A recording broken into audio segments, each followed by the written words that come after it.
here in the Rosa String Works workshop. Furnace is running in the background. This is my first video from this new location working on instruments, and so I don't know if that's going to be a real issue or not. I would imagine it'll probably be an issue, knowing how everything is. But we're going to let it go ahead and run right now and see how it goes. For our very first project that we're going to do on the new workbench, got my old buddy Cliff Faulkner from around Bismarck, Missouri. We've got Cliff's mandolin in, and it needs a little TLC. It is an Eastman mandolin. I'll tell you the model. It's an MD315. So there's what she looks like. He noticed he has a note there bad, and he was pointing to one of the D strings. It was out of the slot. I moved it over into the slot. It seems like it's okay, but we'll have to look at that. And apparently there's some problems with the adjustments here, and I'm not really sure, but there's something white on the shaft of the adjustment. I don't know if he's put some kind of a Teflon tape on there or something. It just something looks weird about that. Basically, he just says do whatever it takes to make this thing play good and sound right. So that's what we're going to do. The very first thing I'm going to do is just tune it up and see where we're starting here.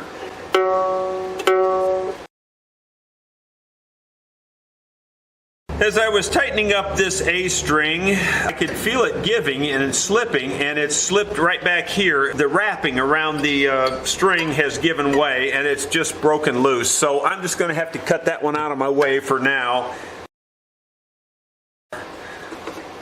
Tune up the other 7 just to see. I just want to see where we're starting.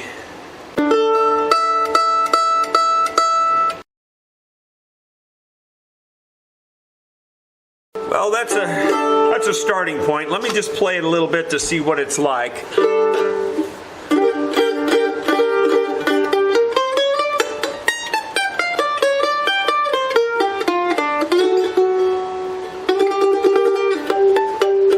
Well, I don't like the sharpness I'm feeling right here instantly. The really sharp edges on that just bother me. Now, maybe I shouldn't have my hand that close, but I can feel them, and it really does bother me.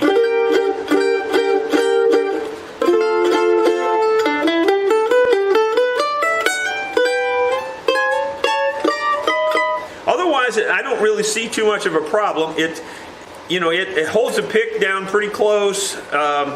The action's really pretty darn good on it. I don't see a problem up here. He pointed this out, but honestly, the string just wasn't in the groove is all I see. I'll make sure that the grooves are a little bit better there, that they go into the groove a little better.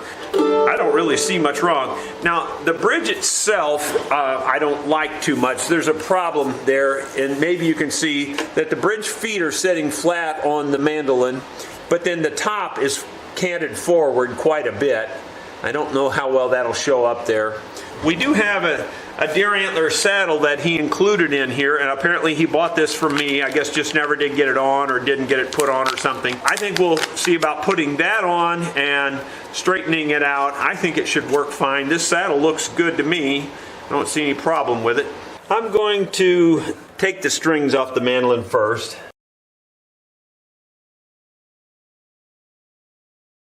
I have never seen a post made like this before.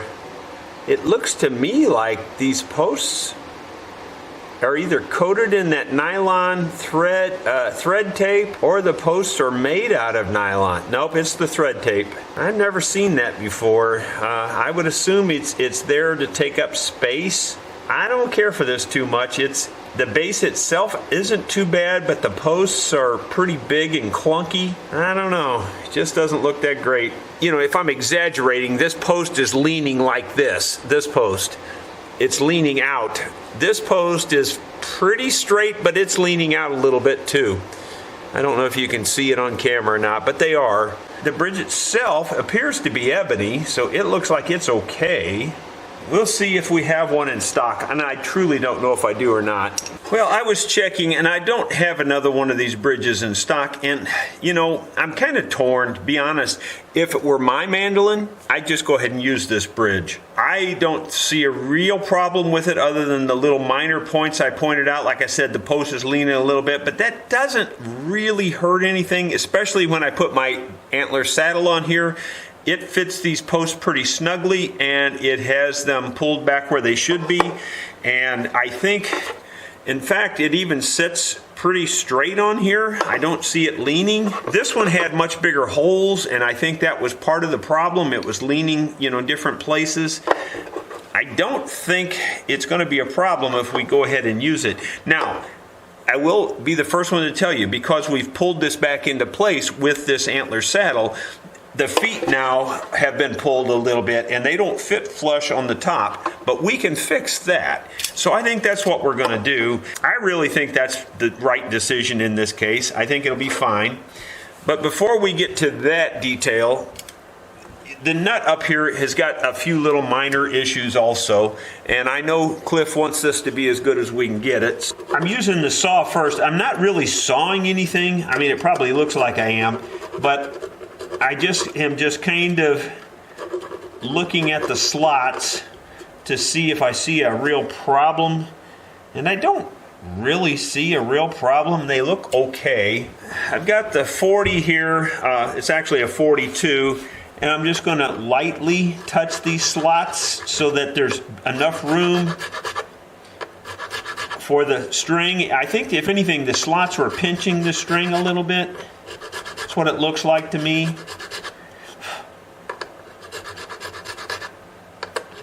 I'm not trying to deepen them. I just want to make sure the angle stops at the front edge. I don't really want to deepen them at all. This one is just a 24, and this is a 26 slot, so I'm just rotating it just a little bit.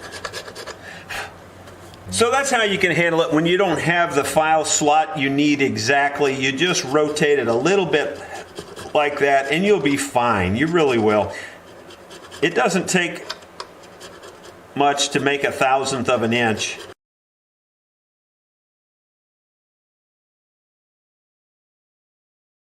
Okay, we're going to start tuning it up with this Antler saddle, and I am going to put some string tension on the whole thing before I start fitting these feet down to this top. Looking down this fretboard, and it's hard for you to do, but it's pretty darn flat. You know, I was looking down it, and if anything, I'd say it's perfectly flat to a very, and I mean very slight relief or underbow here. I went and got my straight edge, laid it on here, and I would say that that confirms it also. I can actually see the slightest hair of light at about these two frets right in here, which is what I could see with my eye. And so that confirms it. Now, to me, at this point with it unstrung, that's probably not a good thing. If you can see a slight underbow, and I mean it's so slight that most people honestly wouldn't see it. It's just very, very slight. Not even the thickness of a piece of paper. But it's there, and because it's there, that probably means the truss rod's a little loose, and so I'm going to take the cover off and see if we can't tighten the truss rod down just a little bit. And then again, I may be wrong, it may be already tight, but it doesn't hurt to check. Well, it's tight, I gotta say. I did tighten it just a hair. I probably got it, another eighth of a turn just then. See if I can see any difference in the looking down it. It's about the same. Maybe it's even slightly flatter. It's probably taken that little tiny bit out, because it doesn't take much once you get down there. I mean, you couldn't even get a piece of paper between it before, I'm sure. And it's about the same. I can still see a tiny bit of light between this fret right here and the straight edge. Just the tiniest amount of light. Try a little bit more if we can get it. Yeah. Got another, maybe another eighth of a turn there. That's about as good as we're going to get it. I don't see any real light coming through there at the moment, so it's probably okay. But at least we know it's snug and tight now, so it shouldn't have a tendency to pull a lot more in there. If it pulls a little bit in there, that's one thing, that's okay. But you don't want much pulled in there, especially on a mandolin neck. It should almost be perfectly flat. Okay, I think we can put the cover back on that, and at least we know we've checked it and we know it's about as tight as we need to have it. When I look at this again, I see that it's more of a problem than I thought when I first looked at it. The foot of this is off the top. In other words, the way to show you that would be to slide something under it, and you can see it goes right under there. On this end, it won't go under there at all, but it will go back under here. See, you can see that this toe is on the top, this toe is off, the middle is on, the middle is off. So it's just kind of messed up right there, and we're going to straighten all that out. The way we're going to do that, or at least the way we're going to start, is by taking some 220. And I like to take and lay my 220 about where the edge of the bridge is, about where it's going to set, right around in this area here. And that way I kind of know where I'm at. If I put in the middle of the sandpaper, I don't really know where I'm at. And then I always like to have the saddle on here when I do it, especially if the saddle fits tight like this one does. You notice this toe is touching, the middle right here is touching, and you can see where it's also touching right here in the middle of this. So the toe and the mid are touching on this side, and only the mid is touching here. The toe is not touching and the heel is not touching. Someone asked me why I go this way rather than this way, and it's a very good question, but I have a very good answer. And the answer is, if you go this way, you will rock it and you will roll the edges off of this by hand. Now, if you had a machine to hold it perfectly smooth, this would be okay to go this way. But by doing it this way and only moving it very slightly, you notice I'm not going like this, I'm going like this.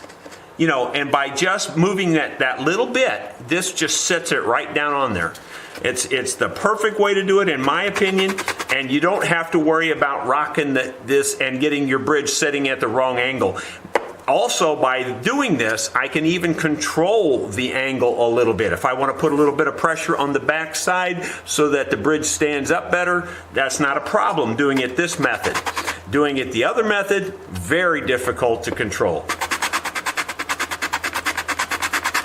I hope that answers that question, and I hope that you find that as a very helpful tip, because truly that is really a game changer when it comes to setting these bridges. Now you notice, look at that, how much difference it is now, and almost all the way here too compared to what we were starting with. So now we'll take a fresh spot there, and I think you'll see that it's almost sitting on there perfectly now. Much better, much better. Although, to be truthful, it's still not hitting in the middle here on this side. Yeah, I'm only sanding about 1/4 of an inch, total stroke. An 1/8 inch that way, 1/8 inch back the other way, and so the total is about 1/4 of an inch stroke. That's all I'm using. That's much, much better, I can tell already, but it's still not completely right. But I am going to look at it. Yeah, it's still got the very same problem it had before. But it's closer. This might, it goes under there now, but now it stops. It doesn't go way up under there.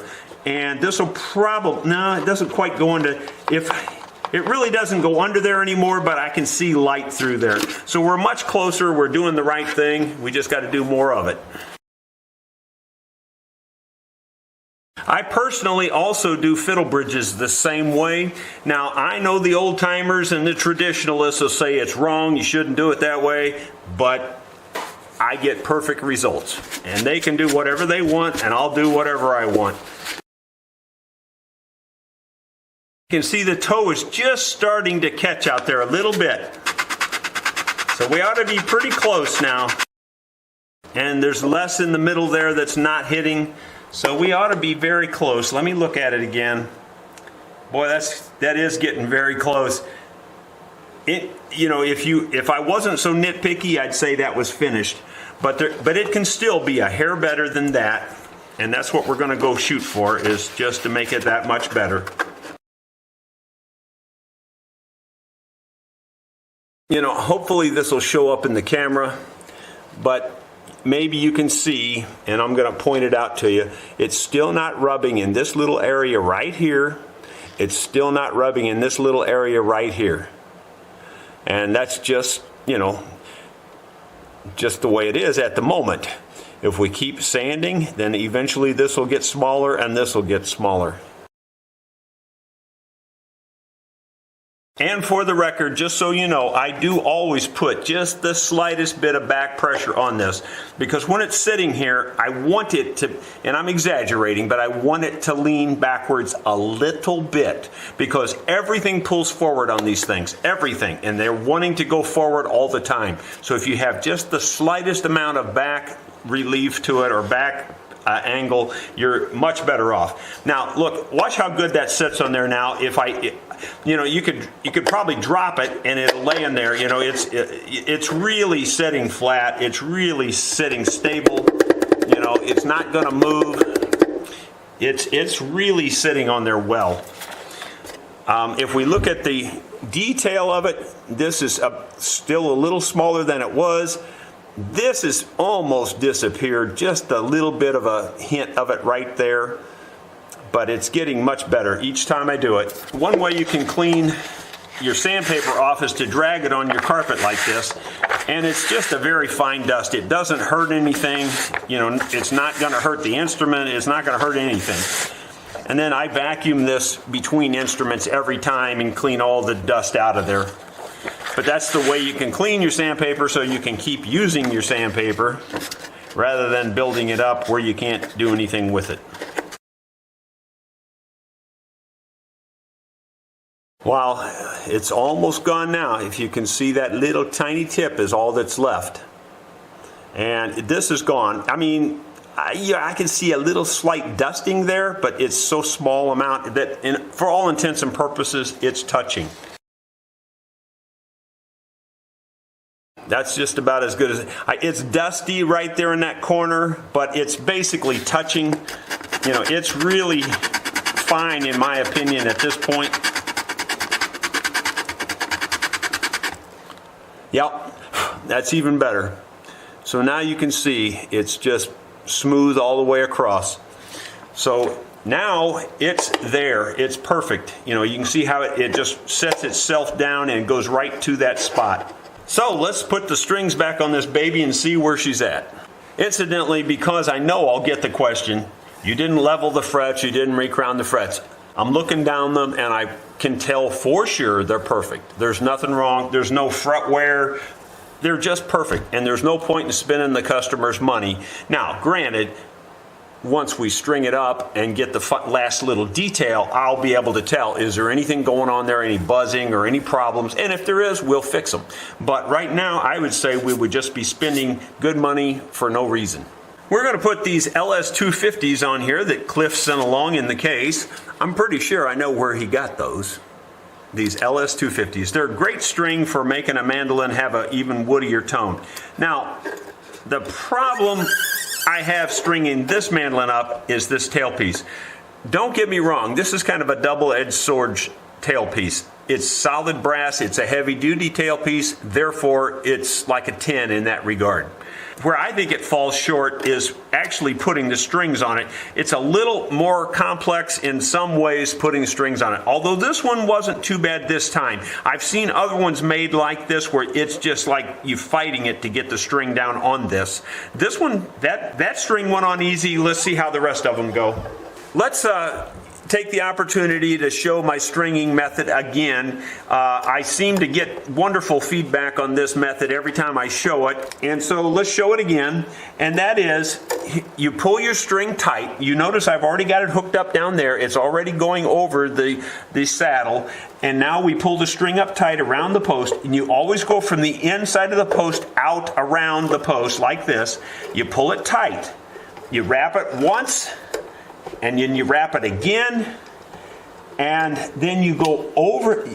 And so basically you're wrapping down the post by doing that, because you keep each subsequent wrap goes up. And then you just take your string and you hold it there with your finger, and you take your string and you go right back over the top of the strings you just wrapped through the hole, and then you just pull it up tight. Now instantly you're done. I mean, instantly when you start tightening, you're actually tightening the string instantly. You don't need a string winder or nothing. See, it's already tight. So that's the quickest way you can ever string a mandolin or a guitar, and it's instantly perfect. I mean, like, you don't have to think, how much string do I need up here? How much, you don't have to think about any of that. You just do it that way and you're done. And so let's do the next string, and we'll show you that one again just to make sure you caught the idea. All right, we're going to put the string on down at the tailpiece first, just like we did, and I'll see if it goes on easy this time, and if it does, great. Yeah, it did. So this tailpiece actually is a pretty good tailpiece. I like this tailpiece. It's fine. Some of the other ones really are a nightmare to get the string on down there on that post. Okay, so again, we just pull it up tight. You start on the inside here between the posts. You go around your post, hold it, everything as tight as you can hold it. Go around it over the top once, come back around and come back through one more time. You push your string down the post as much as you can, like that. And then you just go through the hole, staying over the top of your strings. Then you just lift up like that, you're done. It's that quick, it's that simple, you're done. And you just start tightening, and instantly your string is tight already. So who needs a string winder? That's one less thing you have to have in your case now. I'll finish putting the strings on this, and we'll bring you back and just show you where we're at. I thought it might be a good idea to show you that on the smaller strings, I do the same method, but you just need to take a little bit more caution on the really small strings especially, and that is put one more extra wrap around the post. And that just keeps them from pulling loose. So in effect, you're doing exactly the same thing. You pull it up tight, you go around the post once, like that. You go around the post twice. Again, you're keeping your new string that each time you wrap it, you go higher. I let it fall off, sorry. My arthritis is making it difficult to hold on to these strings these days. There's once, there's twice, there's 3 times around. Once you get it the 3rd time around, you poke it back through and stay over the top of the other strings. You pull it back up and you're good to go. I'm having a little more trouble with that technique today, and it's mainly because my arthritis in my thumb and fingers is just making it difficult. But it's really not very difficult to do ordinarily. I just take the pliers and pull the string a little bit tighter. I take my cut-offs and cut it off right at the top of the peg. That way you don't have a lot of extra junk sticking around. Then you start tightening it up, and you should be good to go. Let me tune this thing up. We'll check the intonation, and then we'll maybe play a tune or so. Well, friends, I think I've got this mandolin up in really good shape. Just kind of give you a close-up of the whole thing there. It looks really nice. It's a nice little mandolin. It's got the radius fingerboard. That's what she looks like all around. Just in beautiful shape. Let's play a tune for you here. I think it really sounds good. Plays really easy. I have the action very low. Here's the 12th fret, and you can see it holds a pick at the 12th fret. You can't get them much lower than the thickness of a pick at the 12th fret. So here we go.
Bobbles and all. There you go.